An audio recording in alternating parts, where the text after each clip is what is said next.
Good morning mga bossing. So may dumating na tayong customer and followers natin mga bossing from Umingan, Pangasinan. At sila bossing is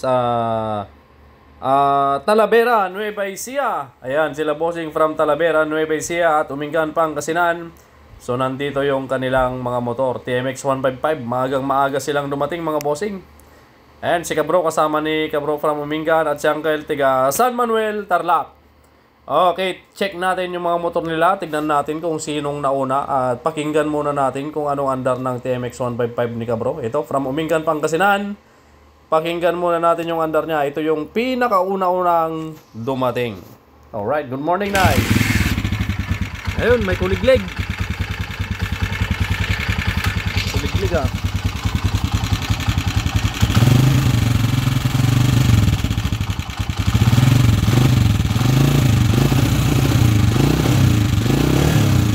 Medyo palyado pa bro ah. Okay. Lalo nag-minor ka bro, tapos medyo biritong ka marinong natang palyado. Bueno, palyado. Okay. Tagaray timing gear na. Alright, so napakinggan natin yung andar ng makina ni Kabro. Napakaingay. So ito naman from Talavera, Nueva Ecija. Ayan, 2007 model Atlantica mga Kabro, TMX 155. So, papa-overall ni bossing yan, TMX 155. At itong kanyang TMX 155 naman, nakakabit sa kolong-kolong. Ngayon sabi ni bossing, ang problema daw ng kanyang TMX 155 ay mula nung nagpalit daw siya ng carburetor na replacement, mga bossing, is parang lumamya yung hatak ng kanyang TMX 155. Hindi kagaya nung nakalagay yung original na carburetor niya is maganda yung kanyang takbo. Maganda yung hatak. Pero nung ipinalit niya yung replacement na carburetor, mga bossing, medyo nang hina daw yung hatak niya mga kabro. So ito lang naman yung concern ni bossing. So mamaya, ikakabit natin yung original na carburetor niya. Papabili lang tayo ng repair kit. So papalitan natin yung karayom at yung asawa ng karayom. Ayan o, tinuturo ni kuya, pinalitan lang daw niya ng carburetor. Okay, so ngayon medyo nabibitin daw siya sa hatak. Okay, mamaya ibabalik natin yung original na carburetor niyan. Okay, dito naman tayo sa motor ng Uncle from San Manuel, Tarlac. Alright, so ang concern ni Uncle dito sa kanyang motor ay mayroong tumutulong langis dito sa kanyang magneto side. Alright, ayun o, makikita natin dyan, ituturo ni Uncle yung tumutulong langis. Ayun o, ayun, natakpan lang ng daliri natin yung camera. Ayan o. Okay, so may tulo, tapos knuckle bearing papalitan niya mga bossing. Okay, yan. So palamigin lang natin yung mga bossing, ayusin na natin sa ating laboratorio at umpisahan na natin yung pagbabaklas. Okay, ito na yung motor ni Kabro from Umingan, Pangasinan. So yung connecting rod niya bagong bearing. Pati yung timing gear bago, pero bakit napakaingay. So yung salarin dyan mga boss, yung align. Kapag magiwang yung align ng sigunyal mo, useless din yung timing gear na ikakabit mo kahit bago pa yan. Okay, so ngayon napalay na ni brother dito. Napakaganda na ng ikot. Yan, 0-0. Pakita mo mamaya yung align niya no bro. Send mo kanya ka video na. Okay, yan. Okay, ito na yung dating align ng kanyang sigunyal na ipasa na sa akin ni brother Lito Velasco. Yun o.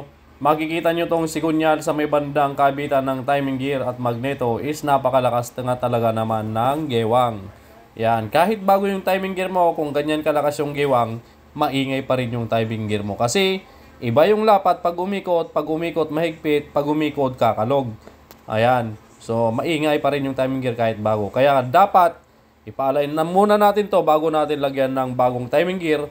At syempre align na 0-0. Okay, dalhin natin yan sa CAC Cycle Parts and General Merchandise. Dito lang sa Paniki, tapat ng Pure Gold. No. Alright. Useless kapag malakas ang gewang ng sigunyal mo tapos lalagyan mo ng timing gear na bago. Wala din. Hindi maganda yung lapat. Maingay din yung andar niya. So ayan o. Kabro no. Yun o, poging-pogi o. Pati yung mekaniko o. Sana all. Ayan o, napalaban siya ko. Napakaitim ng makina o. Ayan o. Palaban siya Filipino half Chinese o. A few moments later. Ayan na mga bossing oh. Inabutan na tayo ng malakas na ulan. Nakulong na si Kayla at si Aldrin. Ayan o. Woo! Lakas ng ulan mga bossing. Itong isa, pabuo pa lang, From Talavera, Nueva Ecija. Ayan bossing o. Supremo, stator ang sira. Si Brother Lito kumaka na. Behind the scene. Kahit umuulan, banat. Brother Lito. Woo! 2,000 years later. At sa wakas, nalpas mo't lang ating motor ni Kabro from Umingan, Pangasinan, no? Yan. Kabro, makaturturog tatay ni Kabron niya. Gi brother, pandara mo, anta makabid na Kabron. Pangasinan. Ha? Ay, won, kwintahan pa yamin nga bilda. Yo. Iyan yung andar niya ngayon. Kanina kuliglig yan mga boss, pakinggan nyo. Kuliglig ah.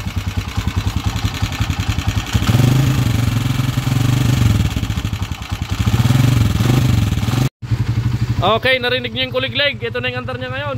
Rev mo brother, rev mo. Ayos. Quality. Oh my God! Wow! Alright. Ano boss?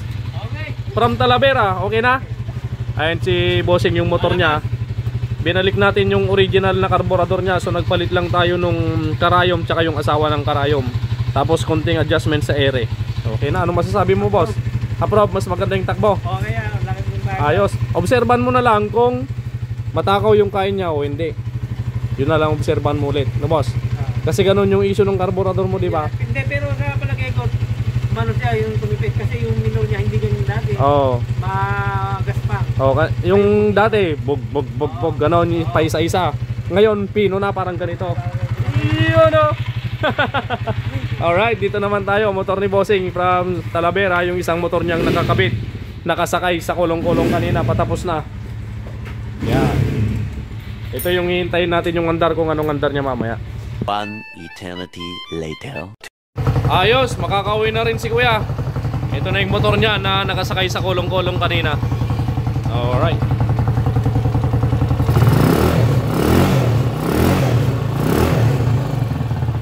Yung ibang klase yung tunog ng tambutso ni kuya. Natanggal yung silencer. Ayan o. Yung makina goods na mga bossing. Ayan.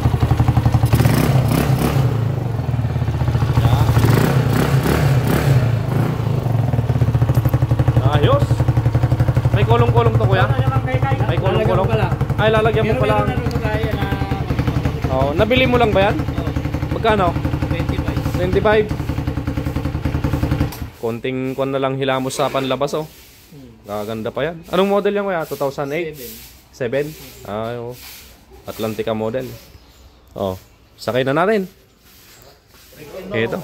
Sakay na natin sa kulong-kulong ni kuya from Talavera, Nueva Ecija. Iyon o, one click yung carburetor ni kuya. Boss, salamat. Ingat, ingat. Iya. From Talavera, Nueva Ecija. Alright. Ano. Ay, PBC. Ni, kabil ko ta. Okay. Ayun o, overtime pa si Brother Fern. Stator problem, Supremo, 150. That's all for today's video mga bossing. Maraming salamat po sa inyong pagsubaybay. God bless you all.